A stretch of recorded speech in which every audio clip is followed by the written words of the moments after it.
Hello दोस्तों, कैसे हैं आप सब। राम जी की पाठशाला में आपका बहुत बहुत स्वागत है। उम्मीद करता हूं आप सब अच्छे होंगे और आपकी तैयारी बहुत ही बढ़िया ढंग से चल रही होगी। अगर नहीं चल रही है तो आपको अपनी तैयारी को बहुत बेहतर करना जरूरी है। हो सकता है आप उत्तर प्रदेश पुलिस कांस्टेबल भर्ती की परीक्षा का वेट कर रहे हो या आप भर्ती का ही वेट कर रहे हैं, इवन भर्ती का ही वेट कर रहे हैं। आरपीएफ कांस्टेबल भी आपके सामने है और इसी श्रेणी में जब आप एसएससी जीडी का भी पेपर लगभग 20 दिन बाद देने वाले हैं, आप लोगों के सामने एक और बड़ा मौका है जो दिल्ली पुलिस कांस्टेबल का है। अपने आप में एक शानदार नौकरी, एक लिमिटेड से एरिया में आपको पूरी जिंदगी बितानी और तनख्वाह भी आपको भरपूर या सबसे ज्यादा कहिए तो मिलने वाली है दिल्ली के अंदर, क्योंकि दिल्ली के अंदर अलाउंसेस वगैरह जो मिलते हैं वो टॉप कैडर के मिलते हैं और 40,000 प्लस तक आपको तनख्वाह दिल्ली पुलिस कांस्टेबल में देखने के लिए मिलने वाली है। इसके फॉर्म आपके पहले से निर्धारित है। इसके फॉर्म अगले वर्ष 2 मार्च को निकलने वाले हैं, परंतु ऐसा है कि आप में से बहुत सारे लोगों को इसकी जानकारी होगी, बहुत सारे लोगों को इसकी जानकारी नहीं होगी और जिन लोगों को इसकी जानकारी है भी उनको पूरी तरह से इसकी जानकारी नहीं है। तो इस वीडियो में हम पूरी की पूरी डिटेल को समझने वाले हैं और एक एज रिलैक्सेशन वाला जो मुद्दा है, हालांकि दिल्ली पुलिस ने पहले से ही बहुत कृपा कर रखी है। 2016 में जब वैकेंसी निकली थी तो 18 से 21 एज हुआ करती थी, पर 2020 में जब वैकेंसी निकली तो इस एज को बढ़ाकर 18 से 25 कर दिया गया। हालांकि अदर पुलिस में भी ये करना बहुत जरूरी है, बहुत जगह शोषण जैसा कुछ चलता रहता है। 25 तो होनी ही चाहिए कांस्टेबल की। तो ये पूरी की पूरी बात है, ये पूरा समझने वाले हैं। साथ में देखो, अभी आपको जब मैं पूरा का पूरा यहाँ पे एग्जाम का पैटर्न बता रहा हूँ तो इसमें एक सब्जेक्ट आपका पूरा का पूरा जीएस है।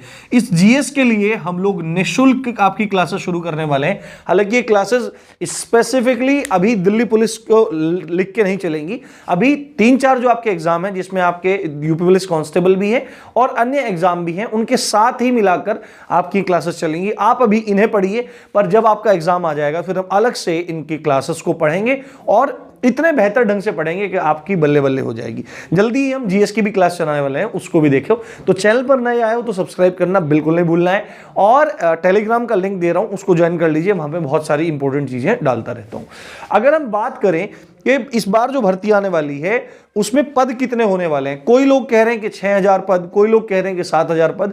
अभी तक ये केवल और केवल अनुमान है, परंतु उम्मीद है कि पद इसके आसपास ही 6,000 7,000 के आसपास ही रह सकते हैं। इनसे कम ज्यादा थोड़ा बहुत हो सकता है, परंतु अब बहुत ज्यादा वेरिएशन देखने के लिए नहीं आएगा। और अगर आप पिछले सालों की भर्तियों को देखें तो इस बार अगर आप 6,000 पद भी मानते हैं तो एक बहुत बड़ी भर्ती दिल्ली पुलिस कांस्टेबल के लिहाज से ये मानी जाती है। 2016 में जब वैकेंसी निकली थी तो पदों की संख्या थी 4,669 4669 और 2020 में जब वैकेंसी निकली तो ये 5,836 थी। अगर इन दोनों भर्ती कंपैरिजन में आप 6,000 भी देखें तो अपने आप में एक बहुत बड़ा चांस है, बहुत बड़ा मौका है। आप ढंग से करना चाहें तो आपका सिलेक्शन हो जाएगा, इसमें कोई बड़ी बात नहीं है। फॉर्म जो है वो आप एक बार मैं दिखा देता हूं आपको। आप एक बार यहां देख लीजिए, एसएससी का कैलेंडर है और इसमें सबसे नीचे की तरफ आपके दिल्ली पुलिस कांस्टेबल के फॉर्म के बारे में लिखा हुआ है कि 2 मार्च को आपका नोटिफिकेशन आ जाएगा। ये चीज आपको समझनी है, वो चीज देखनी है। अब आगे बढ़ते हैं। अगर बात करें तो अगर पिछला नोटिफिकेशन देखें, हालांकि कोई बहुत ज्यादा मेजर चेंजेस देखने के लिए नहीं मिलेंगे। 18 से 25 साल तक, कितना 18 से 25 साल तक जनरल कैटेगरी का एज है, वो आपका अनरिजर्व्ड कैटेगरी का एज है।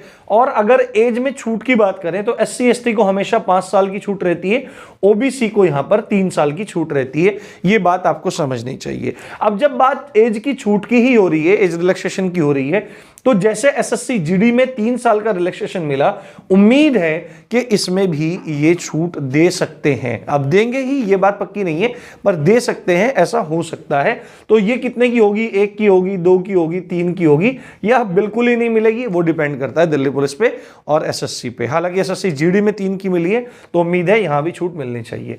अगर हम योग्यता की बात करें तो आपका कक्षा 12 पास करना जरूरी है, यह चीज आपको ध्यान रखनी है मोटा मोटा। ड्राइविंग लाइसेंस एक बहुत इंपॉर्टेंट चीज है। दिल्ली पुलिस में अगर आपको भर्ती होना है तो आपके पास पक्का ड्राइविंग लाइसेंस होना चाहिए, लर्निंग लाइसेंस नहीं होना चाहिए। और वो कौन सा होना चाहिए? LMV होना चाहिए, है ना, जिसमें कार और बाइक दोनों का होता है, फोर व्हीलर और आपका बाइक 2 व्हीलर दोनों का होता है। ये LMV आपके पास पक्का होना चाहिए। अब ये कब होना चाहिए? जब आपका फिजिकल एंड्योरेंस एंड जो मेजरमेंट टेस्ट होता है, यानी कि जो आपकी दौड़ होती है और नपाई तुलाई होती है, उस टाइम पे आपके पास आपका ड्राइविंग लाइसेंस पक्का होना जरूरी है। और ये जो शर्त है वो केवल और केवल पुरुष अभ्यर्थियों के लिए है, मेल्स के लिए, फीमेल के लिए ये नहीं है। आपको ये चीज ध्यान रखनी है। एग्जाम मोड की बात करें तो एग्जाम मोड आपका CBE होगा या CBT होगा, जिसको आप सीधे सीधे भाषा में ऑनलाइन एग्जाम कह देते हैं। यह बात आपको समझनी जरूरी है। अगर NCC की बात करें तो NCC का लाभ आपको मिलने वाला है। अगर C सर्टिफिकेट है तो टोटल मार्क्स यानी कि 100 का, है ना, 100 नंबर का आपका कितना हो जाएगा? 100 नंबर का 5%, यानी 5 नंबर आपको C सर्टिफिकेट पर मिलेंगे। अगर आपके पास B सर्टिफिकेट है तो 3 नंबर, और आपका A सर्टिफिकेट है तो आपको 2 नंबर अतिरिक्त अंक के रूप में या वेटेज के रूप में या बोनस के रूप में आपको मिलेंगे। तो आप इनको लगाना बिल्कुल नहीं भूलना है और तैयारी आप अच्छे शुरू कर दीजिए। अगर आप चाहेंगे तो आपके सामने मैं रणनीति वगैरह की वीडियोस भी साझा करूंगा जो आपके लिए बहुत ही कारगर होंगी। एग्जाम के बारे में बात करें तो एग्जाम में आपके 100 क्वेश्चन आने वाले हैं, जिसमें 4 प्रमुख सब्जेक्ट होंगे। जिसमें हिंदी या आपकी इंग्लिश जैसा कोई सब्जेक्ट नहीं है, लैंग्वेज नहीं है। GS है आपका, रीजनिंग है आपका, मैथ है और आपका कंप्यूटर पूछा जाता है। GS का सबसे ज्यादा वेटेज है, 50 क्वेश्चन पूछे जाते हैं। एक क्वेश्चन 1 नंबर का, यानी कि 50 नंबर के आपके 50 क्वेश्चन GS आपकी 50 नंबर की। रीजनिंग के 25 क्वेश्चन 25 नंबर के, यानी 25 नंबर की रीजनिंग। गणित आपका आता है 15 नंबर का और कंप्यूटर आपका आता है 10 नंबर का। तो 50, 25, 75 और 25 अपना 15 मिलाएंगे तो कितना हो गया आपका 95, और 95 के बाद 90 और 10 कितना हो जाएगा 100। आपका 100 क्वेश्चन 100 नंबर का होगा। यदि आप एक क्वेश्चन सही करेंगे तो आपको 1 नंबर मिलेगा, और अगर आप एक क्वेश्चन गलत करेंगे तो आपका 0.25 नंबर, यानी कि 1/4 अंक काट लिया जाएगा। यानी कि आप एक क्वेश्चन सही करते हैं तो आपको 1 नंबर मिलेगा, और अगर आप 4 क्वेश्चन गलत करते हैं तो आपका 1 नंबर पूरा का पूरा कट जाएगा। यह बात आपको समझनी है। कितना समय मिलेगा? तो 1.5 घंटा आपको मिलने वाला है, 90 मिनट आपको यहां पर मिलेंगी। ठीक है, इनके सबके सिलेबस वगैरह मैं सब आपके साथ साझा कर दूंगा जल्दी ही, बस आप साथ में जुड़े रहिए और पढ़ते रहिए। अब एक फिजिकल बड़ा जबरदस्त माना जाता है। ठीक है, फिजिकल अपने आप में बहुत चैलेंजिंग होता है, पर अगर आप नॉर्मल रनिंग हल्की फुल्की करते रहते हैं, शरीर को फिट रखते हैं, अपना वेट बिल्कुल बॉडी के हिसाब से ठीक रखते हैं, अपना बॉडी मास इंडेक्स बिल्कुल ठीक रखते हैं, तो आपको कोई भी प्रॉब्लम नहीं होगी। मेल के लिए अगर बात करें, है ना, मेल के लिए अगर बात करें, अच्छा एक चीज और भी मैं आपको बता देता हूं। अगर मेल के लिए हाइट की बात करें, है ना, मेल के लिए हाइट की बात करें तो 170 सेंटीमीटर होनी चाहिए, और फीमेल के लिए अगर हाइट की बात करें तो 157 सेंटीमीटर होनी चाहिए।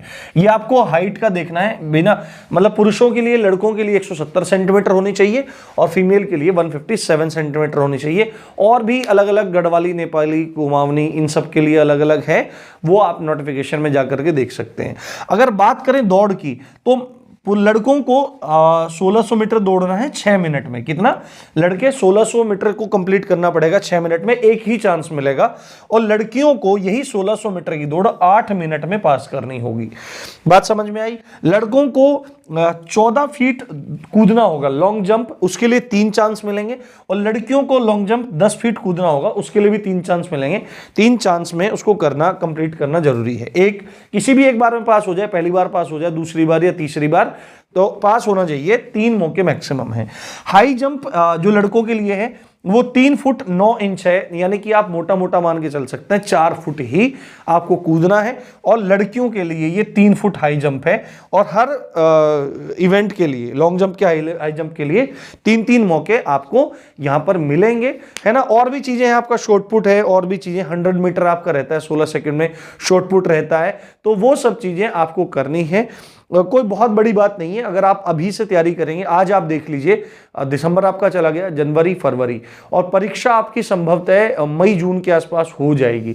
तो अभी से आप देखें तो 5 महीने आपके पास हैं, आप चाहें तो अच्छे तैयारी कर सकते हैं। जल्द ही हम जीएस की क्लास शुरू करेंगे और बहुत अच्छे से पढ़ाएंगे, आपको बहुत मजा आएगा। क्वेश्चन भी हम प्रैक्टिस करेंगे। इसी अच्छी बात के साथ आप देख रहे थे राम जी की पाठशाला। मैं हूं राम भारद्वाज। जय हिंद, जय भारत।